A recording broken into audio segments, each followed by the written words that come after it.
Alabama, and this morning it is 48 degrees, which is cold for April down here. Pretty damn cold.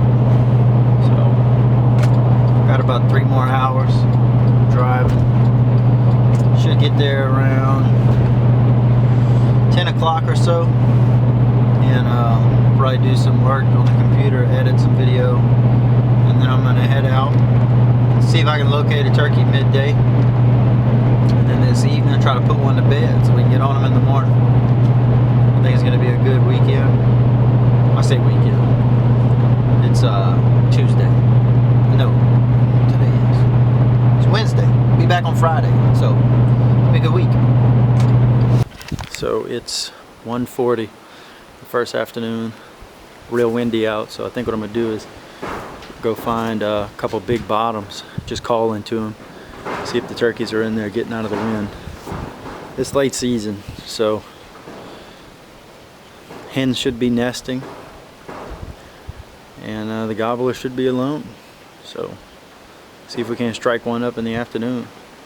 It's not hot. It's about 65-ish, so I don't think it's too hot for a turkey to be roaming around this time of day.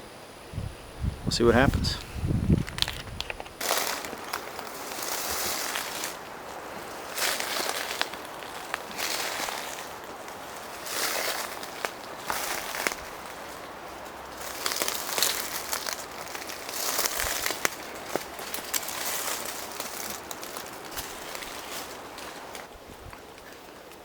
This road right here runs parallel with the power line. So I'm gonna get on top of the ridge away from the power line. Just walk the edge of it. That way I'm not so close, which the wind's loud enough. Probably would cover my sound, but I don't want to take any chances. So I'm gonna get up on that ridge and follow this road. Power line runs like that. I'm gonna try to sneak up and get in that little brush underneath that box blind, lean against one of the legs and watch that way. So there is a turkey out there. I think it's a hen. It was bedded down when I walked up. It's probably 200 yards away. I'm gonna crawl up, check again with the binoculars, and I'll move the camera. Alright, so I just got about 50 yards closer to it. And it's definitely a tunnel. It's got a freaking rope on it, looks like. Let me get some footage real quick.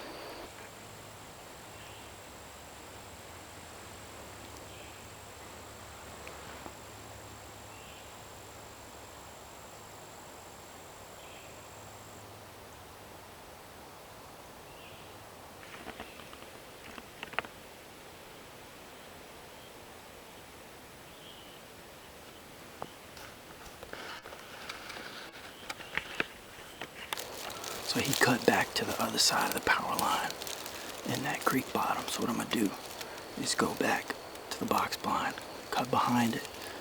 The road follows behind the box blind and goes down into that same bottom that he went into. And I'm gonna make the round, try to cut him off. Let's do it. I want to double check, make sure he didn't double back and come back out real quick.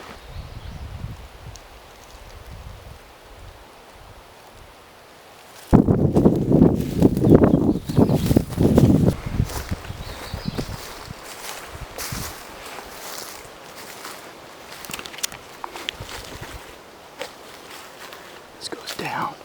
There's an oak bottom that follows this big ravine. That bottom's down there. I think I'm gonna set up right here around all this trash. Try to call them up into here, see what happens. It's been about 30 minutes of it sitting here. I don't think I spooked it. It's just because it doesn't want to come out of that bottom. He was down in that valley on that power line. It's probably where he wants to be. Get out of that wind, he wants to be low. So I'm going to keep going down this road. This road eventually runs into that oak bottom that he went into. That was my original plan, but stop short. Just, I don't know. Thought this would work out.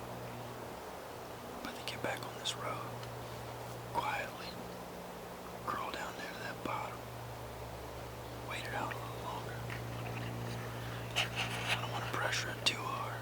I still got 2 more days on it.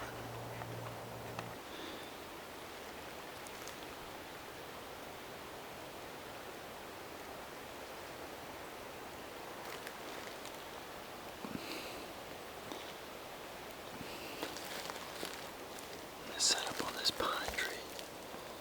Watch all that. Property lines are right behind me. I'm gonna back out of here. Go back to the power line. Quit harassing this bird down here. He's not responding and I haven't seen him.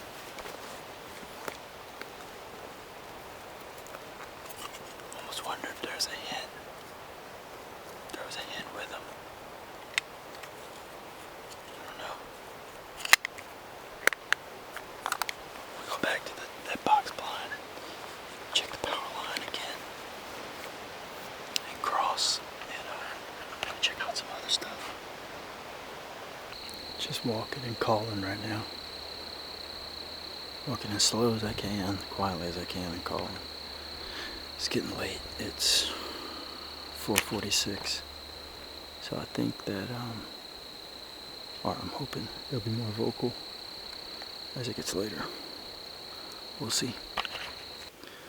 2 of the highest points on this property is where I was when I saw that turkey, and this ridge I'm going to now. So I know that there's a turkey on the south end of that power line. And I'm going to go to the north side on the highest point and listen for this evening. See if I hear another gobbler, just to get one located. It's always a good idea to get more than one bird located if you can. But try to focus on one bird if you think you can kill it. Bouncing around too much on 2 different birds gets hectic. I just spotted 2 gobblers about 120 yards down the power line. I'm about to try to set up a call.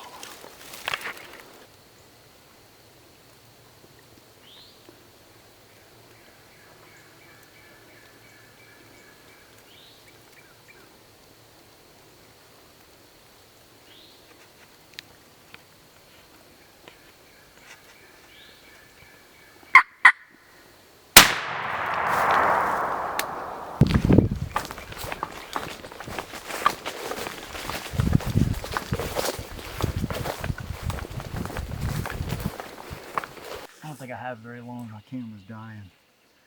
But man, that was a good evening hunt. I saw those 2 birds about 100 yards away, and I fell back on my backward, almost fell backwards on my back, and crawled back up in here, grabbed the camera and the gun. Took them about, 10 minutes. Came through, put it on. The first one passed through my little opening, and I wasn't ready. I was messing with my camera. And I thought, man, I hope that second one's behind him. Sure enough, the second one came behind him and got in the open, and I hit the call twice, poked his little head up, put it on him, man. I just want to say that's the first time I've ever shot 2 turkeys in one season. Usually lucky to get 1. Guess we're getting better at it. It's pretty awesome, man. Been a pretty good season so far. We got till beginning of May over here and in Mississippi. Just been awesome, man. He's not as big as the other bird, but I don't really care. It was pretty awesome, man. Get this bird cleaned up, call some people, let them know what happened, tell them the story. Tell the same story about 10 times. One of my favorite parts. And defrosted some ground deer meat, but I think I might have to have some turkey tonight.